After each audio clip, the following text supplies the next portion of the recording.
নমস্কার, tribe TV চায়ের আড্ডায় সকলকে স্বাগত। সঙ্গে রয়েছি আমি লদম। আজকে আমাদের চায়ের আড্ডা পৌঁছে গেছে বালুরঘাটের কুমারগঞ্জ ব্লকের একদম ব্লকের পার্শ্ববর্তী একটি চায়ের দোকানে। এখানে আলোচনা হবে বর্তমান রাজনৈতিক প্রেক্ষাপট নিয়ে, পরিস্থিতি নিয়ে, উন্নয়ন নিয়ে, অনুন্নয়ন নিয়ে, আসন্ন লোকসভা নির্বাচনকে কেন্দ্র করেও আমাদের আলোচনা হবে। আমাদের সাথে অসংখ্য মানুষজন রয়েছেন, কর্মী সমর্থকরা রয়েছেন, ওনাদের সাথে কথা বলবো। প্রথমেই বলবো যে বর্তমান যে রাজনৈতিক পরিস্থিতি আমরা দেখছি, কি মন্তব্য করবেন? রাজনৈতিক পরিস্থিতি দেখতেছি যে আমাদের পশ্চিমবঙ্গে যে রাজ্য সরকার সে ন্যায় নিষ্ঠার সঙ্গে কাজ করে যাচ্ছে। ইভেন আমাদের সর্বভারতীয় সর্বরাজ্যে কেন্দ্রশাসিত যে দলটা, কেন্দ্রের যে বিজেপি নামক দলটা একরান অভৌতিক মানে চক্রান্ত মাফিক চলছে। মানুষের দায়বদ্ধতা নিয়ে তো কোনো কাজকর্ম নেই, নিজের ওনারা আবেগচালিত হয়ে যেখানে প্রচার কোথায় কি উন্নয়ন করতে হবে তার কোনো নামগন্ধই নেই। এইভাবে চললে আগামী দিনে দেখা যাচ্ছে রাজ্য সরকার যেখানে কাজ করছে রাজ্যের ন্যায় রাজ্যের বিচারটা সাধারণ পাবলিকরা দিবে। আগামী নির্বাচনে রাজ্যের প্রতি মানুষের আস্থা আছে এবং আগামী দিনে এই যে সামনে একটা 100 দিনের কাজের প্রকল্প, যেটা বিশাল প্রকল্প, কারণ এই প্রকল্প রাজ্য সরকার, রাজ্য যে নেত্রী এবং পশ্চিমবঙ্গের মাননীয় মুখ্যমন্ত্রী তিনি সাধারণ মানুষের কথা চিন্তা ভাবনা করে যে দায় মানুষের যে আর্থিক অনটনের যে কাজের যে মূল্যবৃদ্ধি যেটা দেওয়ার কথা ছিল সে সাম্মানিক সেটুকু না দিয়ে কেন্দ্র সরকার বিতাড়িত করাচ্ছে, মানুষকে অপদস্থ করাচ্ছে, হেনস্থা করাচ্ছে। এই ন্যায়নিষ্ঠের জন্য কেন্দ্র সরকার আগামী নির্বাচনে আমার মনে হয় যে ভোটে সংখ্যা 21টা লাভ করতে পারবে না।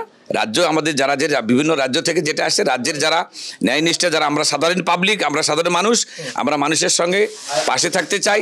এই দল, এই সরকার আগামী দিনে সংখ্যাগরিষ্ঠতা পাবে, এটুকু আশা রাখি আমি। অবশ্যই। আপনিও কি মনে করেন দক্ষিণবঙ্গ থেকে উত্তরবঙ্গ পিছিয়ে এবং উত্তরবঙ্গ কোথাও যেন উত্তরবঙ্গের সাথে একটু বিচারিতা হচ্ছে? উত্তরবঙ্গের সঙ্গে অবহেলিত কিন্তু বলা যায় না। উত্তরবঙ্গ দক্ষিণবঙ্গ একটু সামঞ্জস্য আছে। একবারে যে সামান্য দক্ষিণবঙ্গ আমাদের এটা ইন্ডিয়ার এরিয়া বর্ডার, মানে ভারতবর্ষ শেষ বলা যায়, পশ্চিমবঙ্গ শেষ এবং দক্ষিণ দিনাজপুরের শেষ। এখানে প্রান্ত গ্রাম অঞ্চল, এখানে সাধারণ মানুষ, খেটে খাওয়ার মানুষ, শ্রমিক যারাই বেশি সংখ্যক এবং কাজ যেটুকু হচ্ছে সেটা নিষ্ঠার সঙ্গে কাজ আমরা দেখে আসছি। যে আগামী দিনে যে সরকারের যে পরিকল্পনা, যে প্রায় 164টা প্রকল্প মোটামুটি রানিং চলতেছে, সেই রানিং প্রকল্পের মধ্যে যে লক্ষ্মীর ভাণ্ডার থেকে আরম্ভ করে যেটা ছিল এবং SC/ST যারা যেখানে 1000 টাকা সেখানে 1200 টাকা, এবং আগামী দিনে যে দুয়ারে সরকার গেল, এই দুয়ারে সরকার যে প্রকল্পগুলো গেছে এবং রাজ্য যে নেতৃত্ব বা রাজ্য সরকার যারা দেখছে এই সরকারের আমলে, তাতে সাধারণ মানুষ অনেক উপকৃত মানুষ এবং ইচ্ছাও প্রকাশ করছে। আগামী দিনে তার নিরিখে কিন্তু এই রাজনৈতিক বাতাবরণটা চেষ্টা করছে এবং সবাই এক বাক্যেই সেটা ফলপ্রসূ তার সরকারের নিষ্ঠার জন্য কাজ করে যাবে, এটুকু আমরা যেটুকু বুঝতে পারছি। তাতে অবশ্যই আশাবাদী, এখানে মানুষজন আশাবাদী। পরবর্তীকালে তৃণমূল যে দল রয়েছে তারা জাতীয় রাজনীতিতে প্রবেশ করবে এবং জাতীয় রাজনীতি বলতে যে লোকসভা নির্বাচন রয়েছে, আসন্ন লোকসভা নির্বাচনে ভালো ফলাফল করবে যদি মানুষ যেহেতু ভালোবাসছে, এনারা আত্মবিশ্বাসী। যেহেতু লক্ষ্মীর ভাণ্ডার 500 থেকে 1000, ST/STদের 1000 থেকে 1200, বিরোধীরা বলছে ST/STদের সাথে দ্বিচারিতা করা হয়েছে। আমি সাধারণ পাবলিক হিসেবে যেটুকু দেখেছি, উনি সমসাময়িকভাবে সবার দিকে লক্ষ্য রেখে এর আগে 500 হলো জেনারেলের ক্ষেত্রে আর 1000 টাকা করেছিল তফসিলি জাতি STদের জন্য, কিন্তু পরবর্তীতে মানে জেনারেলকে করলো 1000 টাকা, SC/STকে করলো 1200 টাকা। সেই জায়গায় তো দ্বিচারিতা বলা যাবে না। আমার কথা হলো একটা টাইমে আমরা দেখতাম যে যারা বার্ধক্য পেনশন পেত, কতিপয় কিছু লোক 400 টাকা 300 টাকা করে পেত, কিন্তু একটা করে বুধে এই লক্ষ্মীর ভাণ্ডার মায়েদের যদি বলা যায়, একটা সংসদের মধ্যে কমপক্ষে পরিবার ভিত্তিক 3 থেকে 400 করে মহিলা আছে, তারা প্রত্যেকেই এখন কিন্তু 1000 করে পাবে। এটা একটা উপকৃতের ব্যাপার। আবার যে সময় দেখা যাচ্ছিল যে 400 করে টাকা একটা ভাতা 2 থেকে 3 জন ব্যক্তি পেত, সেখানে ভাতার সংখ্যা প্রায় 1 থেকে 120-200 করে লোক ভাতা পাচ্ছে। তো এটা তো উন্নয়ন, দিদি তো সব রকমের জিনিস দিচ্ছে। বিরোধীরা বলে নাকি এই অনুদানকে কি উন্নয়নের খাতে ধরা যায়? তারা দেখুক উন্নয়ন হয়েছে কিনা। আমরা অনেক মায়েদের দেখেছি দোকানে বাকি নিতে গিয়ে বলছে আমি লক্ষ্মীর ভাণ্ডার টাকাটা পাই আমি দিব, ওষুধের দাম দিতে গিয়ে বলছে আমি লক্ষ্মীর ভাণ্ডারের টাকাটা পেলে আমি কিন্তু সেখানে ওই টাকাটা পেলে আমি দিয়ে দেবো। তো এটা একটু তো পাথেয়, মাটি খুললে কি টাকা পাওয়া যায়? তারা তো এই টাকা পয়সা কিছু দেয়নি, কোনোদিন সাধারণ মানুষের পাশে দাঁড়ায়নি। এখন সাধারণ মানুষ কর্মও চায়। হ্যাঁ, কর্ম দিচ্ছে তো দিদি, কর্ম এতদিন কর্ম চাচ্ছি, 100 দিনের টাকা বন্ধ করে রাখলো 2 বছর। দুর্নীতি দায়ে বন্ধ করে রেখেছে। কখনো না, অসম্ভব। কেন্দ্র তো তাই বল। কখনো না। রাস্তাঘাট থেকে শুরু করে যা কাজ হয়েছে একটা পার্সেন্টেজ, যেটাকে বলা যায় 40% মেটেরিয়ালসের মাধ্যমে রাস্তাঘাটের কাজকর্মগুলো আমরা করেছি। এই উন্নয়ন থেকে সাধারণ মানুষ তো বঞ্চিত। উন্নয়ন করেছে, কোথায় করেছে? আমরা তো উন্নয়ন তো দেখতে পাচ্ছি না যে এই উন্নয়নটা তারা করেছে। একটা উন্নয়ন বলুক। সুকান্ত ভট্টাচার্য এতদিন ধরে একটা সাংসদ ছিলেন, 4.5 বছর কোনো কাজ করলো না, এখন বলছে আমি রেল দিলাম। আরে রেল তো দিল দিদি। আমাদের দক্ষিণ দিনাজপুরে রেল ঢুকলো তো দিদির নেতৃত্বে। আজকে ওয়াগন ফ্যাক্টরি বুনিয়াদপুরে হবে, সেটা কোথায় গেল? কালিয়াগঞ্জ, আপনার বুনিয়াদপুর থেকে যে কালিয়াগঞ্জে যে রাস্তার সঙ্গে লিঙ্ক হবে, সেটা কোথায় গেল? বালুরঘাট থেকে হিলিতে যে সম্প্রসারণ হবে, সেটা কোথায় গেল? আজকে সুকান্তবাবু সেই কাজগুলো না করে তিনি একটা রেল দিয়ে বলছেন যে এটা প্রাপ্য, আমরা তো ভারতবর্ষের মানচিত্রে এসেছি। দিদি তো নিয়ে এসছে। যখন যে সময় আপনার 1 লক্ষ পর্যন্ত রাস্তা ছিল, তারপরে তো তিনি রেলমন্ত্রী থেকে সম্প্রসারণ করেছেন। কেন তারা এই কথা বলছেন? কোথায় উন্নয়ন? তাদের উন্নয়ন আমরা তো দেখতে পাচ্ছি না। শুধু পলিটিক্যালভাবে তাদের নেতৃত্বের বাড়িতে একটা করে সোলার লাইট দিয়েছে, সেটাও সাধারণ মানুষের কাজে লাগেনি। উন্নয়নটা কোথায়? আর আমরা কাজ করছি। অবশ্যই উন্নয়ন কোথায়? উন্নয়ন তো দেখতেই পাওয়া যাচ্ছে না। কেন্দ্র সরকার কোথায় কি উন্নয়ন করেছে? বা অবশ্যই প্রশ্ন, কিন্তু এখানে আরও একটা প্রশ্ন, বিরোধীদের প্রশ্ন, আমার প্রশ্ন না, বিরোধীদের প্রশ্ন, সাধারণ মানুষেরও প্রশ্ন এখানে, যে উন্নয়ন হচ্ছে, তৃণমূলের নেতাদের উন্নয়ন হচ্ছে, মানুষের হচ্ছে? এখানকার আমাদের মা মাটি মানুষের সরকার 12 বছরের রাজত্বে এখানকার আর্থসামাজিক প্রভূত উন্নতি হয়েছে। এখানে আমাদের লক্ষ্মীর ভাণ্ডারের মাধ্যমে আমাদের এখানে আর্থসামাজিক উন্নতি হয়েছে, এবং যে একটা ফ্যামিলি যারা হচ্ছে বিভিন্নভাবে বঞ্চিত ছিল, তারা হয়তো না খাই থাকতো এবং বিভিন্ন ব্যাপারে কোনো করতে পারতো না, কিন্তু তারা এখন আর্থসামাজিক উন্নতির ফলে তাদের পারিবারিক উন্নতি হয়েছে। এবং বিরোধীরা বলতে পারবে না যে আমরা যে সামাজিক কাজগুলো আমাদের মা মাটি মানুষের সরকার করেছে, সেটা শুধু আমাদের তৃণমূলের জন্য করেনি, পশ্চিমবাংলার সাধারণ মানুষের, সর্বস্তরের মানুষের জন্য উন্নতি করেছে। কিন্তু আমাদের যে কেন্দ্রীয় সরকার আছে, সে বিভিন্নভাবে আমাদের রাজনৈতিকভাবে পশ্চিমবঙ্গকে হয়রানি করছে। 100 দিনের টাকা দিচ্ছে না, আবাস যোজনা টাকা 2 বছর হলো বন্ধ রেখেছে। এখানকার গরিব মানুষ এবং সাধারণ মানুষ এবং সর্বস্তরের মানুষ এখানে বঞ্চিত হয়েছেন, এবং পশ্চিমবাংলাকে বিভিন্নভাবে সাম্প্রদায়িক উস্কানি দিয়ে এখানে অস্থিরতার চেষ্টা করছে। কিন্তু আগামী লোকসভা নির্বাচনে আমাদের পশ্চিমবাংলার মানুষ এই সাম্প্রদায়িক বিজেপি সরকারকে এখানে উৎখাত করবে, এবং পশ্চিমবাংলার আমাদের সম্পূর্ণ আসনগুলো আমরা জয়লাভ করব, এবং কেন্দ্রে একটা বিজেপি বিরোধী বিকল্প সরকার প্রতিষ্ঠাতা হবে। তার অবশ্যই বিজেপি বিরোধী সরকার প্রতিষ্ঠাতা পাবে, এবং বারবার আমরা শুনেছি বিজেপি বিরোধী মুখ হিসেবে মমতা বন্দ্যোপাধ্যায়ের নাম বারংবার উঠে এসেছে। কিন্তু আমি সামান্য একটু অন্য প্রশ্নে চলে যাব। উন্নয়নের প্রশ্ন থেকে আর একটু সরে গিয়ে দুর্নীতির প্রশ্নে যদি আসি, ইডি সিবিআই বারবার চলে আসছে। ইডি সিবিআই প্রশ্ন উঠছে সন্দেশখালিতে যে প্রশাসন পশ্চিমবঙ্গের কেমন, যে শেখ শাহজাহানকে অ্যারেস্ট করতে পারছে না। আমি যেটা বলবো যে ইডি সিবিআই তো পরিষ্কার বিজেপির হয়ে কাজ করছে। বিজেপির হয়ে কাজ করছে বলে বেছে বেছে যারা বিরোধী নেতা আছে বা বিভিন্ন রাজ্যে, শুধু পশ্চিমবঙ্গে নয়, আমরা দেখছি যে ভারতের বিভিন্ন রাজ্যে, মহারাষ্ট্র বলুন, ঝাড়খণ্ড বলুন, সেখানকার নেতৃত্বকে বারবার তাদের কাছে ছড়ে যাচ্ছে ইডি সিবিআই। আমাদের পশ্চিমবঙ্গের মন্ত্রী থেকে শুরু করে বিভিন্ন রাজনৈতিক নেতা, বিশেষ করে যারা তৃণমূল করে, তাদের কাছে ইডি সিবিআই যাচ্ছে। সেরকম একটা দৃষ্টান্ত শাহজাহান। সে যদি অপরাধ করে তাকে শাস্তি ভোগ করতে হবে, আমাদের পরিষ্কার কথা। হ্যাঁ, বিক্ষোভ করতেই পারে, বিক্ষোভ করতেই পারে, তার বিরুদ্ধে তাদের ক্ষোভ আছে, বিক্ষোভ করতে পারে, কিন্তু সেটা তো পার্টির দোষ নয়।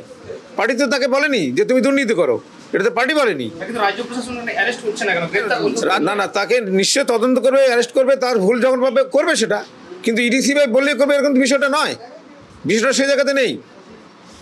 দুর্নীতি যেটা বলছে সেটা দুর্নীতি কার নাই? বিজেপি নেতাদের দুর্নীতি নাই।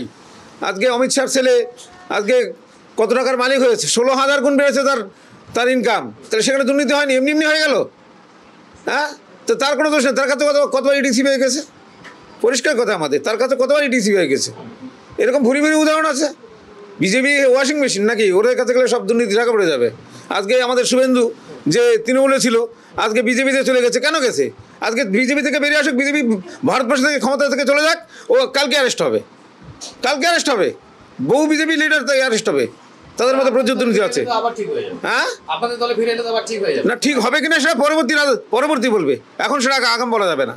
ঠিক হবে কি তার শাস্তি হবে।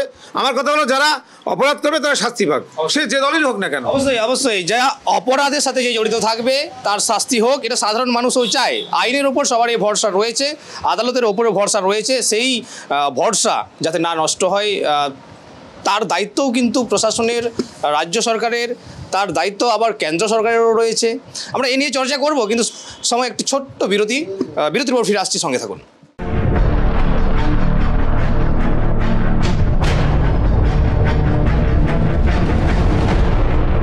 ফিরে এলাম বিরতির পর। চায়ের আড্ডা জমে উঠেছে, চায়ের আড্ডায় আমাদের চর্চা হচ্ছে, আবার সেই চর্চায় ফিরে আসবো।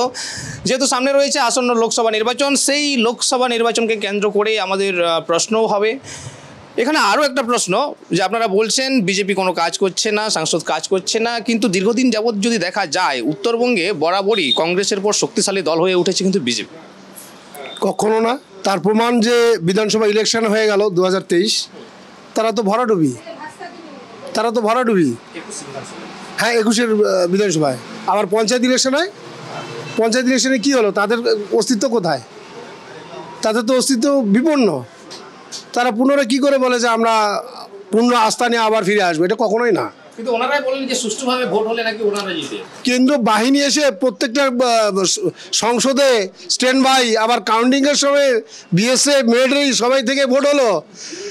বিজেপির যারা তাবড় নেতা ছিল তাদের পকেটে ওই আপনার সিম্বল, তাদের পকেটে ভোটের ওই ইয়েগুলো চুরি হয় না, আর লাইন দিয়ে পাতানো থাকে, তাদের কাছে লাইন দিয়ে পাতানো থাকে, মানে মানুষ কাগজ চুরি করবে, ব্যালট পেপার চুরি করবে, লাইন দিয়ে পালানো থাকবে, আর তাদের চোখেই পড়ে।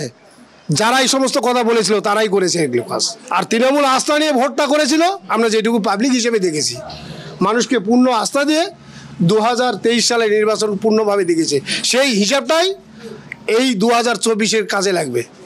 আমরা আশাবাদী, মমতা ব্যানার্জি যা উন্নয়ন করেছে সেই উন্নয়ন আমরা সাধারণ মানুষ, একটা সময় দেখতাম যে মানুষ না খেয়ে থাকতো, রেশনের চাল পাচ্ছে, জমির টাকা পাচ্ছে, কৃষক বন্ধুর টাকা পাচ্ছে, মানুষ মারা গেলে 60 বছরের মধ্যে যারা মারা যাচ্ছে তাদের 2 লক্ষ করে টাকা পাচ্ছে, প্রচুর পরিমাণ উন্নয়ন, বাচ্চাদের স্টাইপেন্ড পাচ্ছে, লেখাপড়া ভালোভাবে করছে প্রতিযোগিতা নিয়ে, আমরা দেখতে পাচ্ছি। তারা কি উন্নয়নটা করেছে সেটা বলুক, যে আমরা দেশের জন্য এই উন্নয়ন, সাধারণ মানুষের জন্য উন্নয়নটা করেছি, সেটা বলুক না কেন।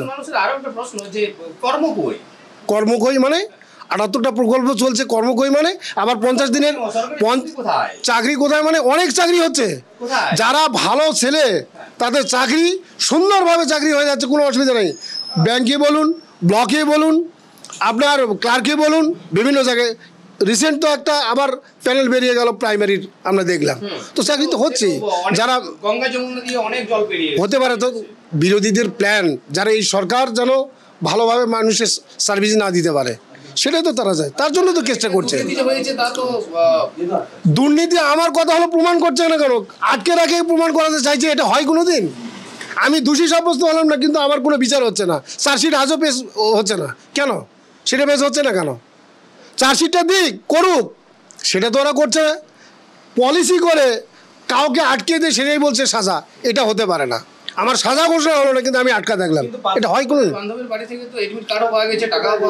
সেগুলো প্ল্যান ভাবি। আমার যদি আপনাকে ফাঁসানোর ইচ্ছা থাকে, আমি যে কোনো দিক থেকে আপনাকে ফাঁসাতে পারি। একদম 100%। অবশ্যই কথা হবে, পার্থ চট্টোপাধ্যায়কে ফাঁসানো হয়েছে, এই নিয়েও কথা বলবো। এবং রাজ্যে মহিলারা রাজ্যে মহিলারা নাকি খুব একটা সুরক্ষিত নয়, মহিলা মুখ্যমন্ত্রী থাকাকালীনও বারবার বলা হয়। এটা সম্পূর্ণ মিথ্যে কথা। কারণ ভারতবর্ষের মধ্যে যদি দেখা যায় সেটা পশ্চিমবঙ্গের মহিলারা সব থেকে সুরক্ষিত, এবং কলকাতা শহর সবার থেকে উপরে আছে, যেখানে মহিলারা রাত দিন ঘুরে বেড়ালো সেখানে কোনো রকম মেয়েদের উপরে হয় না, সমস্যা হয় না। আর মহিলাদের উন্নয়নে যা করেছে গোটা ভারতবর্ষ সেটা আজকে করতে চাইছে। আজকে উন্নয়নটাকে অনুভব করতে হয়। আজকে যদি আমি বলি যে 12 বছর আগে একটি গ্রামের প্রতিবন্ধী মানুষ তার গাড়িতে যাবে, গাড়ি ভাড়াটা ফ্রি করতে হবে, তার জন্য একটা প্রতিবন্ধী কার্ড করার জন্য দুয়ারে দুয়ারে ঘুরতো, কার্ডটা হতো না। আর আজকে পাড়ায় পাড়ায় ক্যাম্প করে একটিও খুঁজে পাওয়া যাবে না যে প্রতিবন্ধী মানুষ তার কার্ড হয়নি, এবং প্রত্যেকেই মানবিক ভাতা টাকা পাচ্ছে। তাহলে সব থেকে সমাজের যদি মনে করে অবহেলিত মানুষ তারা হচ্ছে এই শ্রেণীর মানুষ। তারপরে যদি আসে এবার মহিলাদের পাড়ায় পাড়ায় এমন কোনো বাড়ি নেই, প্রত্যেক বাড়ির মহিলারা আজকে স্বনির্ভর দল করে তারা যা যা করতে চাইছেন রেগুলার, আজকেও দেখছি ব্লকে মহিলাদের মায়েদের নিয়ে ট্রেনিং হচ্ছে। তারা যা করতে চাইছে তাদের প্রয়োজনীয় অর্থ, তাদের সাহায্য, ট্রেনিং সব দিয়ে তারা কিন্তু আজকে বিভিন্ন ব্যবসা বাণিজ্য করে তারা কিন্তু আজকে স্বনির্ভর, এবং সঙ্গে লক্ষ্মীর ভাণ্ডার ঢুকে তাদের আরও স্বনির্ভর হচ্ছে। কৃষক, মহিলাদের থেকে শুরু করে পুরুষ সকলেই কিন্তু তারা এই সুযোগগুলো পাচ্ছে। পড়াশোনার দিকে যদি দেখা যায়, আমি আমার নিজের মেয়েকে দিয়ে বলবো, আমার মেয়ে উচ্চ মাধ্যমিক পাশ করার পরে যখন তার অ্যাকাউন্টে 25,000 টাকা কন্যাশ্রী ঢুকলো, সে আমাকে আসে বলছে, বাবা তুমি কাকে ভোট দেবে? আমি ভোটার হব এবার, আমি মমতা দিদি ছাড়া কাউকেই ভোট দেবো না। একজন মেয়ে, একটা স্টুডেন্ট সেইটা কথা বলছে, তাহলে সে এই যে উপকারটা পেয়েছে এটা তো মানে অভাবনীয়। সেটা সমস্ত ছেলেমেয়েরা পড়ার সুযোগ পেয়েছে, তাদের বিভিন্ন ধরনের তারা কার্ড পাচ্ছে, তারা এগিয়ে যাচ্ছে, বিভিন্ন ধরনের স্কিম পাচ্ছে। তো আশা করি আগামী দিনে পশ্চিমবঙ্গের মানুষ তথা মহিলা থেকে শিশুরা সুরক্ষিত আছে এবং আগামী দিনে এগিয়ে যাবে, এবং দেশকে আগামী দিনে আরও পথ দেখাবে। অবশ্যই আগামী দিনে পথ দেখাবে কিনা তা তো সময় বলবে, তখনও আমরা থাকবো, আমরা সেই চিত্রও দেখাবো। কিন্তু যেহেতু আসন্ন লোকসভা নির্বাচন, আপনারা বলছেন যে আপনারা জিতছেনই, এতটাই আত্মবিশ্বাসী, কোন সমীকরণে? সমীকরণ বলতে আমরা বিগত যে 2021 সালের বিধানসভা নির্বাচন হলো, কিংবা 2023 সালে যে পঞ্চায়েত ইলেকশন হলো, তাতে যারা আমাদেরকে প্রবল প্রতিপক্ষভাবে ভাবছে, যারা বিজেপি, তারা কোন অঙ্কে এখানে সিট পাবে? 2018 সালে যে ওরা সিট পেয়েছিল সে তো চুরি করে জিতেছে, পরিষ্কার আমরা বলছি। ইভিএম চুরি করেছে, ওরা ইভিএম বাদ দিয়ে ভোট করে দেখাক না কেন? ইভিএম বাদ দিয়ে ভোট করে দেখাক আর ভিভিপ্যাট করুক, তাহলে দেখবো যে ওরা কতখানি বাপের বেটা আছে। ওরা মানছে না কেন? ওরা ব্যালটে নির্বাচন করুক না কেন? অবশ্যই ইভিএম ওরা হ্যাক করেছে। এটা তো শুধু আমার কথা নয়, এটা ভারতবর্ষের বড় বড় রাজনীতিবিদ, বড় বড় শিক্ষাবিদ, বড় বড় যারা সমীক্ষা করছে তারাই কথা বলছে। অবশ্যই ব্যালট পেপারে ভোট হোক, বিজেপি দেখবো কটা সিট পায়। না, ছাপ্পা কোথাও ছাপ্পা হচ্ছে? কোথাও ছাপ্পা হচ্ছে? এই যে পঞ্চায়েত ইলেকশনগুলো ছাপ্পা হয়েছে নাকি? পরিষ্কার লোক ভোট দিয়েছে লাইনে দাঁড়িয়ে, আর ভোটের তো কার্ড ছিল, ওই কেন্দ্রীয় বাহিনী ছিল। এবার নাকি 1 লাখ ভোট, 1 লাখ কেন 5 লাখ নিয়ে আসুক না কেন, পশ্চিমবঙ্গের সুষ্ঠুভাবে ভোট হবে এবং সেখানে তৃণমূলে জিতবে, এ বিষয়ে কোনো সন্দেহ নেই, কোনো সন্দেহ নেই। অবশ্যই আমরা তো এটাই মনে করি, ভারতবর্ষের প্রধানমন্ত্রী যদি হওয়ার যোগ্যতা থাকে তো ওই মোদির থেকে বেশি, অনেক বেশি এগিয়ে মমতা বন্দ্যোপাধ্যায়। হ্যাঁ, ইন্ডিয়া জোট তো আমাদের গোটা ভারতবর্ষে আছে। মমতা ব্যানার্জি ইন্ডিয়া জোটে ছিল, পশ্চিমবঙ্গে ইন্ডিয়া জোট, মমতা ব্যানার্জি নেই। কিন্তু মমতা ব্যানার্জি যেটা বলেছে, যা হবে ভোটের পরে হবে। কারণ সিট ভাগাভাগি নিয়ে একটা সমস্যা চলেছিল, মমতা ব্যানার্জি বলেছিল সিট অ্যাডজাস্টমেন্টের জন্য বারবার বলেছে। কিন্তু যেহেতু ইন্ডিয়া জোটের মূল হচ্ছে আমাদের কংগ্রেস কিন্তু ঢিলেমি করেছে, যার জন্য মমতা ব্যানার্জি বলছে না আর সময় নেই, উনি বলে দিয়েছেন।